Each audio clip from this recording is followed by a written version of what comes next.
po ang pakay ng aming bansa. Sino naman kako ang papayag naman na sa araw-araw kako na ginawa ng Diyos sa atin ay puro na lang kaguluhan ang nakikita. Hindi magiging pabor sa atin at sa ating mamamayan.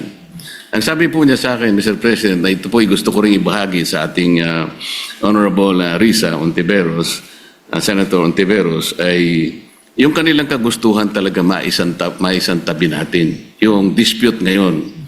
Ang sabi ko sa kanya, bakit kasi nakikita natin yung mga barko ninyo, kung minsan binubomba ninyo ng tubig yung mga ilang mangingisda namin o kaya yung nagre-resupply ng aming provision sa Ayungin Shoal. Hindi ba natin may iwasan yun? Sabi kong gano'n sa kanya. Alam mo, sabi niya, Mr. President, nung panahon ng dating Pangulo, ginawa na natin yun. We have a relative peace nung panahon na yun. Ang problema sa ngayon ay, maski ikaw, makikita mo naman, binanggit niya po yung nangyari sa ginawa yata ng spokesperson ng Coast Guard. At ng Task Force West Philippine Sea. So yun po, na Mabuting Ginoo. sana naman ay pakaiwasan din natin yung gano'n sapagkat kung negative naman yung nakikita rin namin, hindi na naman po pwedeng hindi naman kami sumagot sapagkat ang ginawa naman nila ay they depicted our president in a very negative manner. Na 3 cartoons yun na siyempre Pangulo namin yun, hindi naman pwedeng hindi namin sansalain o sabihin man lang sa inyong pamahalaan, wag naman ganito. Siguro, ang itatanong ko po sa inyo, Your Honor, si Ginoong Tariela po ba ang ating opisyal na tagapagsalita kung pag-uusapan ay ang relasyon ng ating bansa sa ibang mga bansa, particular na yung China? Salamat, Mr. President, at sa mabuting Ginoo mula sa Pampanga at Tarlac. Sa pagkakaalam ko po, Mr. President, si Commodore Tariela ay spokesperson ng Task Force West Philippine Sea na binuo po batay sa polisiya ng buong gobyerno natin ng whole of government approach sa ganitong kahalagang usapin ng foreign policy. At dala po niya yung updated na dokumentasyon ng ating mga kung may positibo at unfortunately mas maraming negatibong mga engagements ng gobyerno ng China sa ating karagatan, lalo na yung paghaharas po sa mga barko at mga ibang vessels ng Philippine Navy at Philippine Coast Guard, yung pagkait po sa ating mga mangingisda ng access sa kanilang kabuhayan sa traditional na fishing grounds natin, yung pag-iinteres din po nila sa ating mga gas and oil reserves sa ilalim ng ating karagatan. At sa lahat po, so far, nang nasaksihan ko pong mga pananalita ni Commodore Tariela, batid ko po ang kanilang taguyod talaga sa pambansang interes ng ating bansa. Partikular dun sa incident na tinanong ng good gentleman mula sa Pampanga at Tarlac. Nagsasalita si Commodore Tariela sa isang forum, sa isa sa mga kolehiyo sa ating mga pamantasan, at ipinakita niya kung paano kumikilos ang gobyerno ng China led by the Chinese Communist Party at kanilang kasalukuyang presidente. Kung pagpapakita lamang po ng visuals para gawing mas dramatic o graphic para sa mga estudyante, aba po, matagal na pong nanguna ang gobyerno ng China sa ating bansa at sa ating gobyerno, pati po sa iba't ibang mga opisyal ng ating gobyerno. For at least 1 decade, Mr. President, ang mga opisyal na pahayagan ng gobyerno ng China ay nagpapakita ng mga visuals din, and overwhelmingly, derogatory po ang kanilang mga ipinapakita. Nilalarawan ang presidente ng Pilipinas bilang isang megaphone lamang ng ibang bansa, dinodrawing na parang marionettes lang ang ating bansa at ating mga Navy at Coast Guard vessels ng interes ng iba pang dayuhang bansa. Wala pong ipinapakitang respeto at tahasang pambabastos sa ating gobyerno. So, dun sa idinaing ni Ambassador sa good gentleman mula sa Pampanga at Tarlac. Di hamak na mas maraming dapat iwasto sa kanilang pakikitungo sa atin, hindi lamang sa karagatan dun sa maraming insidenteng nabanggit na, kundi pati sa paglalarawan, literally and figuratively, sa ating gobyerno at ating bansa kapag nagsusumikap tayong magtahak ng isang independent at interdependent foreign policy, Mr. President. Salamat po sa inyong kasagutan, Mr. President. Alam ko po na si J. Tariela ay siyang tagapanguna ng Transparency Initiative sa ilalim po ng National Security Council ng ating bansa. Ang Transparency Initiative po, Mr. President, ay yung tinatawag na assertive transparency or measured transparency. Ano po ba ang pagkakaintindi ninyo sa assertive transparency or measured transparency, Mr. President? Sa pagkaintindi ko po, Mr. President, ang assertive transparency ay ibig sabihin, isa sa publiko, lahat ng mga importanteng engagement sa pagitan ng ating bansa at iba pang mga bansa, lalo na sa loob ng ating teritoryo. At particular dito, sa ating dynamic sa gobyerno ng China, ibig sabihin ay hindi magiging mahiyain ang ating gobyerno upang sabihin kapag nga may ganyang mga insidente tulad ng nagbunga ng pagkaputol ng daliri ng isang uniformed personnel natin, yung pansamantalang pagbulag at pagdinig sa ating mga personnel dahil gumagamit ng high-frequency radar o mga laser lights, at pati po yung gaya ng nabanggit na rin ng good gentleman mula sa Tarlac at Pampanga, yung pagkait na makaresupply tayo ng maayos sa ating mga personnel sa mga lugar sa loob ng ating karagatan at teritoryo. Na hindi tayo o hindi ang gobyerno magiging mahiyain sabihin ito sa ating publiko at pati sa regional at international community bilang mga bagay na lubos na ikinababahala at nais iwasto ng ating gobyerno, whether ang lehislatura o ang executive, Mr. President. Ang inyo pong binanggit, Mr. President, ay napapaloob dun sa definition ng assertive transparency. Ngunit kung inyo pong isasaalang-alang, Mr. President, yung assertive transparency, ito po yung merong strategic objective na sa bawat balita na ating isa sa publiko o ipapaalam sa ating mga kababayan, ay kinakailangan meron tayong kaparaanan para sa ganon ay matiyak natin na ang ating paglalahad o pagbibigay ng impormasyon sa publiko ay hindi magiging cause ng panic o kaya ay maaring mamisinterpret ng publiko. Ibig sabihin, meron pong kaakibat na responsibilidad na maiwasan natin ang hindi pagkakaunawaan. Kasi pag nagkaroon po ng misinterpretation, lalo pong lalala ang isang maliit na problema. Yun nga ang nangyayari po sa atin ngayon, Mr. President, papalaki ng papalaki.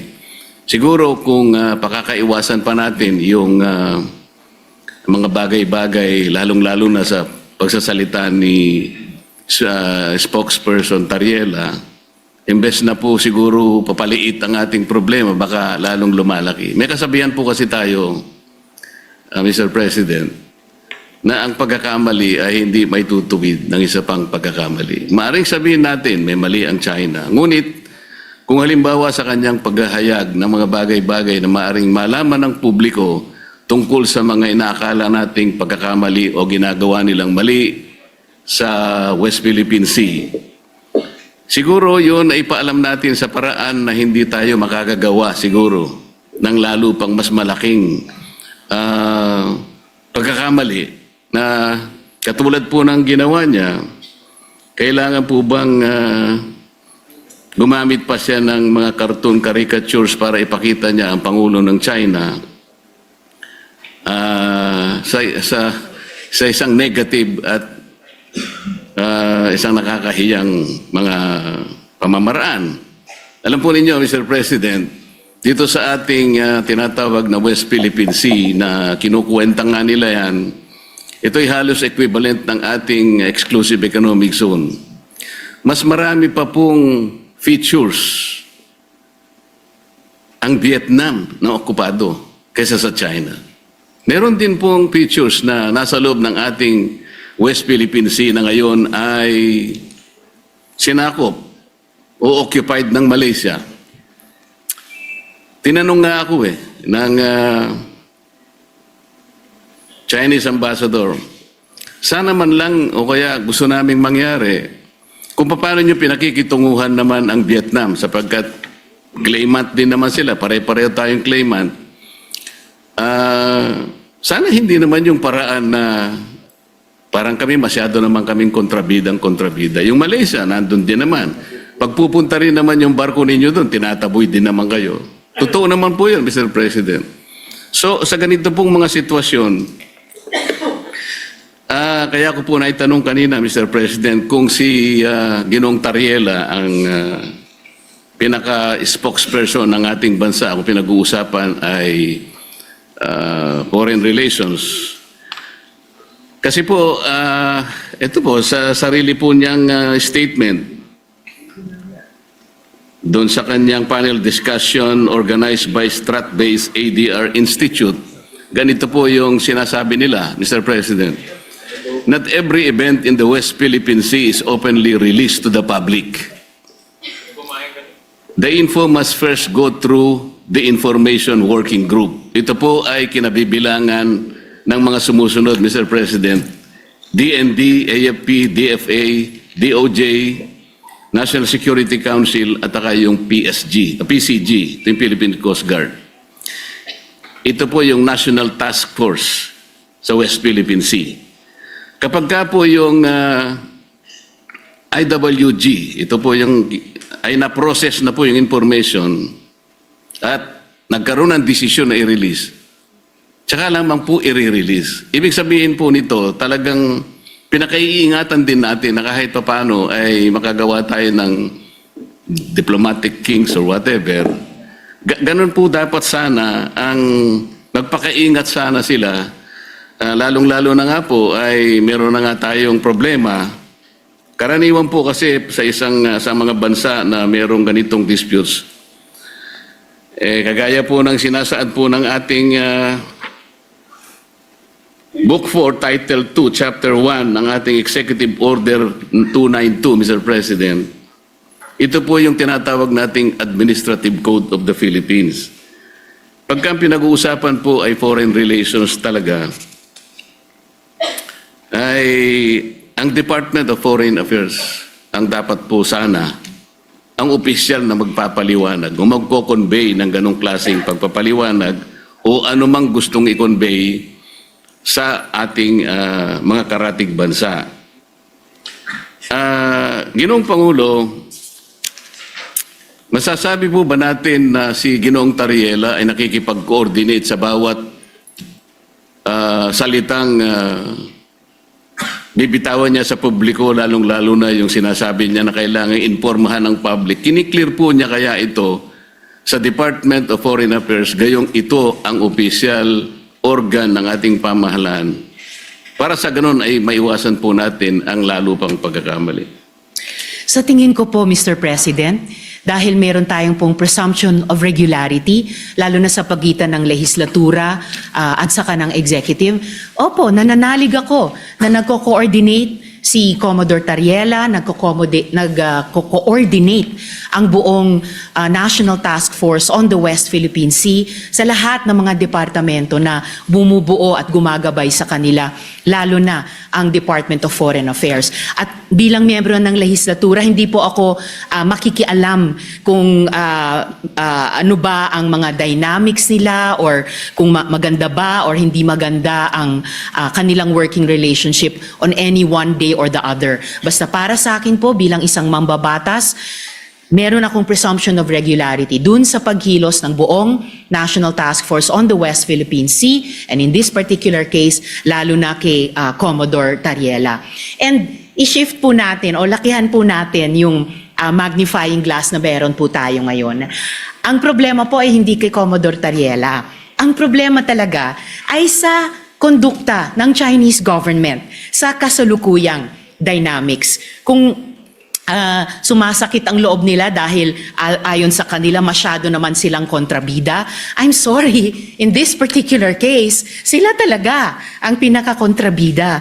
Hindi po nila pwedeng sabihin na mas marami namang ino-occupy ang Vietnam, may mga kasalanan din ng Malaysia. Opo, alam natin may iba't ibang claimant country sa buong South China Sea at yung iba ay kumbaga karibal din natin sa mga claims natin bilang Pilipinas. Pero hindi naman ina-attack ng Vietnamese Navy ang Navy at Coast Guard natin. Hindi naman dinedenay ng Malaysia ang mga mangingisdang Pilipino makapangisda sa sarili po nating karagatan. At I beg to disagree, Mr. President, with all due respect sa Ginoo mula sa Pampanga at Tarlac. Ang pinag-uusapan po natin at ang pinagmumulan nitong mga malalim na pagkabahala natin, hindi po ito maliit na problema. Napakalaking problema po nito. Isa sa malaking problema natin sa ngayon. At ayaw nating magpanic, ayaw nating mag-misinterpret. Pero saan ba nagsisimula ang maaring ikatakot? Saan ba nagsisimula ang hindi lang maaring, kundi nagigit talagang pagmumulan ng hindi pagkakaintindi?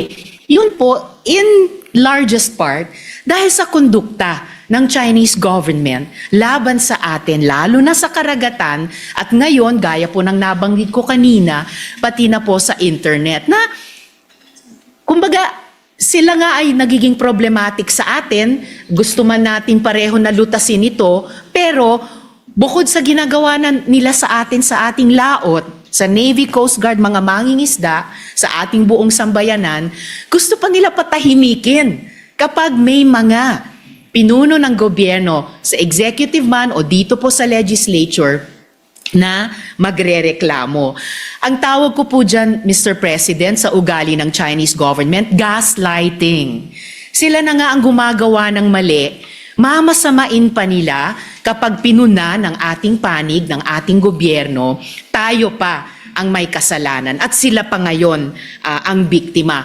Classic gaslighting behavior po yun. Napaka-negative na psychology yan kung sa individual na tao po or kung sa interpersonal na mga relasyon.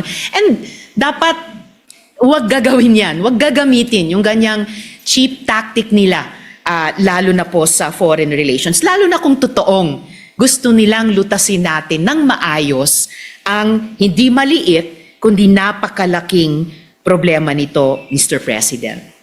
Mr. President, sa tanong ko po kanina kung ikinukonsulta ni Ginoong Tariela sa DFA ang kanyang mga ginagawa at pagpapahayag sa publiko, at ang sinagot po ay siguro naman po maaari sapagkat yung pong presumption of regularity. Alam po ninyo, nakausap ko mismo ang Secretary of the Department of Foreign Affairs. Hindi po siya nakikipagkonsulta. Sa totoo lang, sa tansya ko po, nung nag-uusap kami, ayaw din po ng DFA yung ginagawa ni Ginoong Tariela. Nahihirapan nga po sila. Yun ang pagkakasabi sa akin. Dahil imbes na makatulong sa kanilang gawain at sa kanilang responsibilidad na panatilihin natin yung gawin ba nating kahit na medyo mahirap. Ang sabi ko nga sa Chinese Ambassador, Mr. President, alam kong mahirap ang kalagayan natin. Pero kung papayag ka na ikaw baka ako naniniwala na pwede tayong magsimula na ang lahat ng isipin natin, lahat ng gawin natin ay mga bagay na pwede natin pagkaintindihan. Pwede tayong magkasundo. Doon tayo mauna. Iyon ba naniniwala ka? Naniniwala po sila, Mr. President. Kapag nagsimula tayo sa mga bagay na pwede natin pagkasunduan, halimbawa, sabi ko, yun na lamang kakong mga isda. Alam ko, kako, ang isda. Walang may-ari niyan. Common yan eh.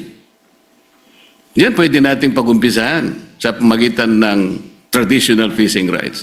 Sapagkat yung prinsipyo niyan, sabi kong ganyan, although it is covered by international law, hindi ka ako pinag-uusapan dyan ng teritoryo. Kasi Kapag ka ang pag-uusapan, napunta na sa teritoryo, problematic na eh. Pero pag-usapan muna natin ang mga isda. Sabi ko sa kanya, Sir President, nagawa ninyo sa Vietnam, nagkaroon kayo ng gulo dyan. Pero bakit nyo nagawa? Nagkaroon kayo ng agreement na partisyon nyo ang isang sukat ng karagatan doon sa Tonkin Gulf sa Vietnam. Nakagawa rin kayo ng ganyang klaseng pag-uusap at kontrata sa pagitan ng inyong bansa at ng Vietnam. Tungkol sa isda rin. At kahit maigting ang labanan ninyo sa pagitan ng, ng Japan at ang bansa ninyo, nagawa nyo rin sa Japan. Ibig ko sabihin, meron 3 pangyayari dito sa panig ng ating mundo na nagawa nating ayusin kahit isda lang ang pinag-umpisahan natin. Hindi ba natin pwedeng gawin dito sa ating bansa? Sabi niya, pwede. Kaya lang, pakaiwasan naman natin itong ganito kasi, sabi niya. Kami naman nakahanda naman kami. At alam ko, Mr. President, nabasa ko sa dyaryo kaninang umaga, 17 yata sa ating mga fishermen ang kanilang sinalba. Mga bagay na pwede naman nating pasalamatan din sila.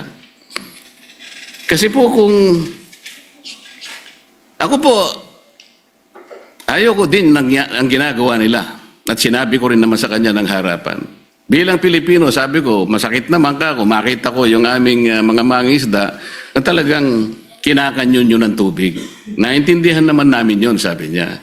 Kaya ang gusto namin, makagawa tayo ng mapagumpisahan natin. Ngayon, kung halimbawa si Commodore Tariela, habang nag-uusap tayo, nagpapakita ng ganitong mga memes at saka yung mga caricatures na negatibo, Mr. President, hindi po nakakatulong eh. So ano po ba yung ating moving forward? Wala na ba tayong gagawin kundi puro patutsadahan na lang? Hindi po makakabuti sa pagitan ng dalawang bansa natin. Kaya lang naman po ako tumayo para imungkahi ang ilang bagay-bagay sana na makakatulong. Maaring mahirap po sa umpisa. Ang imumungkahi ko nga po sana, Mr. President, kung meron po tayong panahon sa ating mga committee hearings, imbitahan po natin ang Coast Guard, ang Department of Foreign Affairs, at kung sino po ang may kinalaman dito sa West Philippine Sea o kung tawagin po natin ay